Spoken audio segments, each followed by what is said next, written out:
In a cozy little house on Maple Street, in a town where the skies were always blue and the grass seemed to giggle under bare feet, lived a boy named Bobby. He was 6 years old, full of questions, and always looking for something new. His room was a wonderland of crayons, science kits, toy rockets, and a notebook full of hand-drawn maps and magical creatures. But this day was different. Okay, so if unicorns live in clouds, then dragons must live in volcanoes, right? He had no idea that something incredible was waiting for him. Something zipped up, tucked away, and patiently glowing. Ha! What's that sound? Is that my backpack? That's weird. It's glowing. Hee Bobby. You finally noticed me. What? Who said that? Was that you? You can talk. Sure can. Name's Packy, your backpack and your new best buddy. I've been waiting for you to be ready. But you're just a backpack. Backpacks don't talk. Correction, most backpacks don't talk. I'm special. I'm a magic backpack. I carry more than snacks and notebooks, I carry adventures. Bobby couldn't believe his ears. He leaned in, poking Packy carefully, just to make sure this wasn't a dream. Okay, if you're real, then what kind of adventures? The best kind. Ever heard of the Flower Forest? Or Rainbow Hills? What about the Friendship Woods? No, are those real places? Oh, they're real all right. Just not here. But with me, we can go anywhere. Want to see them? I mean, this sounds a little crazy, but yes, let's do it. With one brave smile, Bobby stood tall. He didn't know what was waiting for him on the other side, but his heart was thumping with excitement. Then hold on, Bobby, it's adventure time. As Bobby stepped closer, the zipper unzipped wider and wider, until it became a glowing doorway into another world. Whoa, it's like a dream.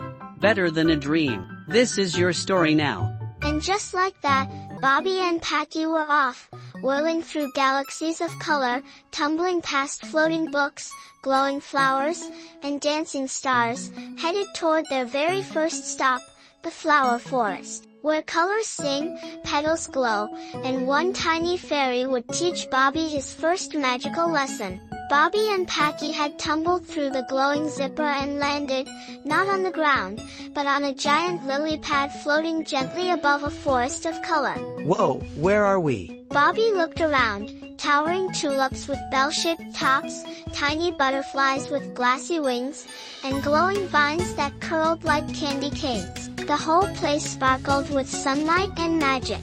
Careful! Some of those flowers are ticklish.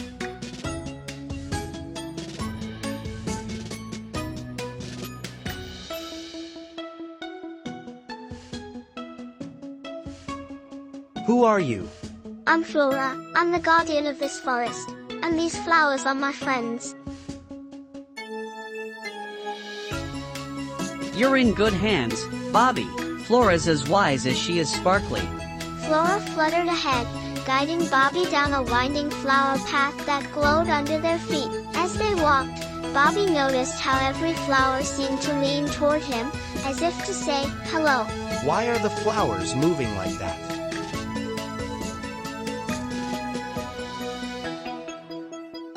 Because they feel your energy. Every time you're kind to nature, it glows a little brighter. Then I want to be the kindest ever. Come on, Packy. Let's help them shine.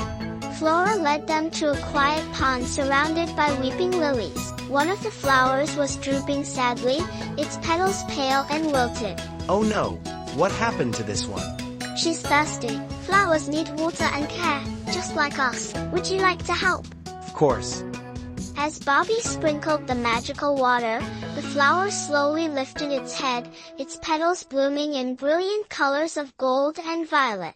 Wow, it's beautiful now. You helped it feel loved. That's real magic.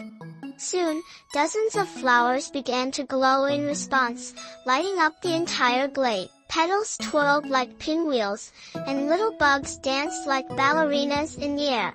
Let's have a flower flutter party. Bobby, Packy, and Flora danced under the rainbow leaves. They played hide-and-seek with buzzing bees, rode floating dandelion seeds, and even painted petals using colored raindrops from the sky. I want to remember every flower, every sparkle, even the way the breeze smells like honey. You're learning something important, Bobby. What's that? That when you care for nature, it cares for you right back. You've been a wonderful guest. The forest is brighter now, thanks to you.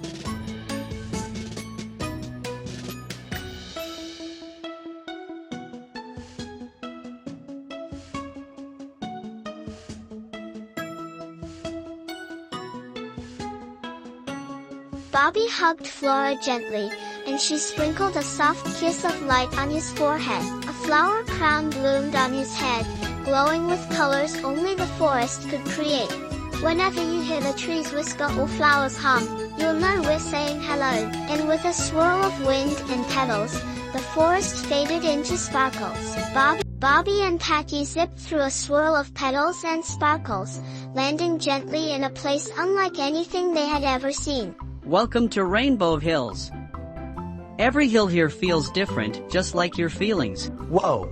The ground is changing colors. Bobby looked around at the rolling hills that shifted from sunny yellow to calm blue, to fiery red, all shimmering like waves in a rainbow ocean. Puffy clouds shaped like hearts floated above their heads, slowly drifting and changing shape. It's like the hills are alive. I want to run through all of them. As he ran down a pink hill, Bobby landed in a puddle of soft glowing green. The splash painted his shoes, but only for a moment. The colors quickly shifted to orange. Hey, why do they keep changing? That's the magic of Rainbow Hills. The colors match your feelings. Whatever you feel inside, shows outside here. Suddenly, from behind a color-changing bush, a chameleon popped his head out. He had giant googly eyes, a cheeky grin, and skin that shimmered in every color of the rainbow. Boo! Did I get ya? H. You scared me. Who are you? I'm Chroma, Master of Moods and Color Wizard of the Rainbow Hills. I change colors based on how I feel, and I feel fabulous today. Chroma led Bobby to a clearing where giant bubbles floated lazily through the air. Each bubble shimmered with a different color. Pop a bubble, and we'll talk about what it means. Pick the one that feels like you right now. I'll choose the purple one. Oh, purple. That's thoughtful, maybe a little dreamy. Do you daydream a lot? Chroma handed Bobby a special brush made of light. With each stroke, they painted a hill together using their favorite feelings. Let's make this one sunshine yellow, and this part a brave red, and this swirl a dreamy purple. It's your hill, Bobby. Show the world who you are. The hill bloomed with colors, glowing in the shapes of stars, hearts, and even a little rocket ship. It sparkled with Bobby's joy, bravery, and imagination. They said their goodbyes with colorful high fives and laughter echoing through the skies. A glowing bubble floated up with Packy's zipper inside it. As Bobby and Packy zipped through another glowing portal, they landed in a soft bed of moss surrounded by towering trees with twinkling lights. This was no ordinary forest, it was the Friendship Forest. It smells like cinnamon and marshmallows in here. That means someone's planning a friendship feast. But first, we have a challenge to face.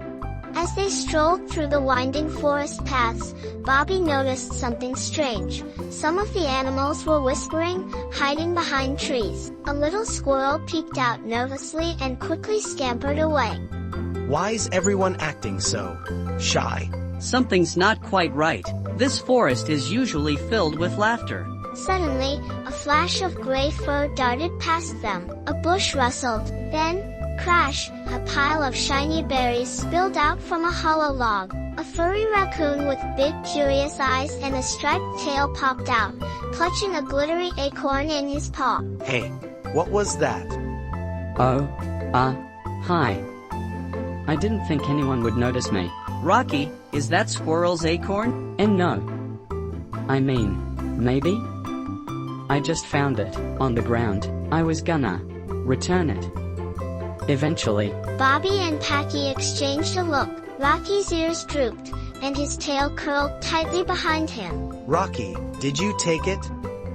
I saw it sparkle and thought, if I had something shiny, maybe the other animals would like me more. I didn't mean to hurt anyone, I just wanted to belong. With shaky paws, Rocky stepped out of the bushes. He held the acorn gently and walked toward Squirrel, who stood nearby with big, watery eyes. I'm sorry, Squirrel, I shouldn't have taken this. I just wanted to feel special.